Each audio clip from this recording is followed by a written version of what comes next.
کوئی 25 سال کا ہے یا 30 سال کا ہے، تو ان کے بھی فون آتے ہیں کہ ہمیں کوئی ایسے جیسے کوئی پکڑ کے اٹھا رہا ہے۔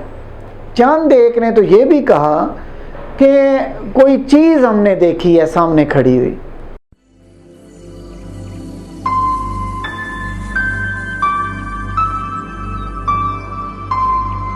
بسم اللہ الرحمن الرحیم۔ روحانی رہنمائی اور روحانی علاج کے سلسلے کا پروگرام لے کر آپ سب کی خدمت میں حاضر ہوں اور دعا کرتا ہوں کہ اللہ تبارک تعالیٰ عز و جل آپ سب کو سلامت رکھیں، ہر قسم کی آفت سے محفوظ رکھیں۔ اور آج ہم آپ کو ایک ایسی چیز کے بارے میں بتائیں گے جس کے بارے میں بہت زیادہ آج کل فون آ رہے ہیں، جو میرے بڑی عمر کے، میری عمر کے بندے ہیں یا پھر میرے بیٹے بیٹیاں ہیں، لیکن بڑی عمر سے مراد کوئی 25 سال کا ہے یا 30 سال کا ہے، تو ان کے بھی فون آتے ہیں کہ ہمیں کوئی ایسے جیسے کوئی پکڑ کے اٹھا رہا ہے اور ہم اٹھتے ہیں۔ چند ایک نے تو یہ بھی کہا کہ کوئی چیز ہم نے دیکھی ہے سامنے کھڑی ہوئی۔ لیکن یہ بہت زیادہ فون آنے کی وجہ سے میں نے سوچا کہ کیوں نہ میں اپنے تمام بیٹے بیٹیاں جو مجھ سے بہت دور رہتے ہیں، جو بہت سے ممالک میں ہیں یا پاکستان کے اندر بہت سارے دوسرے شہروں میں رہتے ہیں، جو میرے ساتھ رابطے میں ہیں اور جو نہیں بھی رابطے میں، ان کے فائدے کے لیے بھی میں یہ پروگرام کر دوں۔ تو اگر کسی کو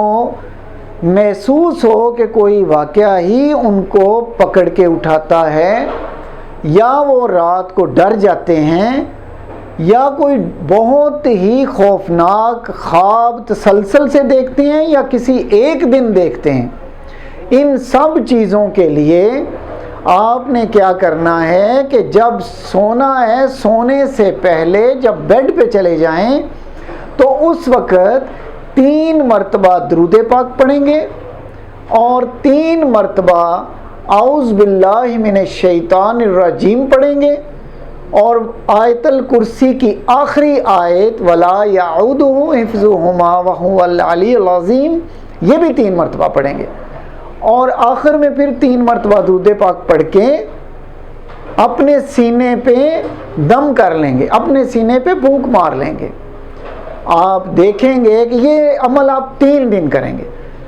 3 دن کریں یا 7 دن کریں، لیکن اللہ تبارک تعالیٰ کے فضل و کرم سے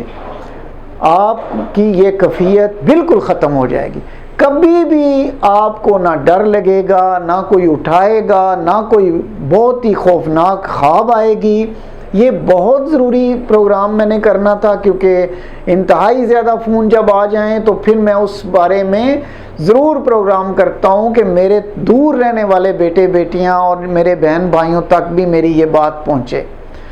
تو اسی کے ساتھ اجازت چاہتا ہوں کہ اللہ تعالیٰ آپ کو سلامت رکھے۔ اللہ حافظ۔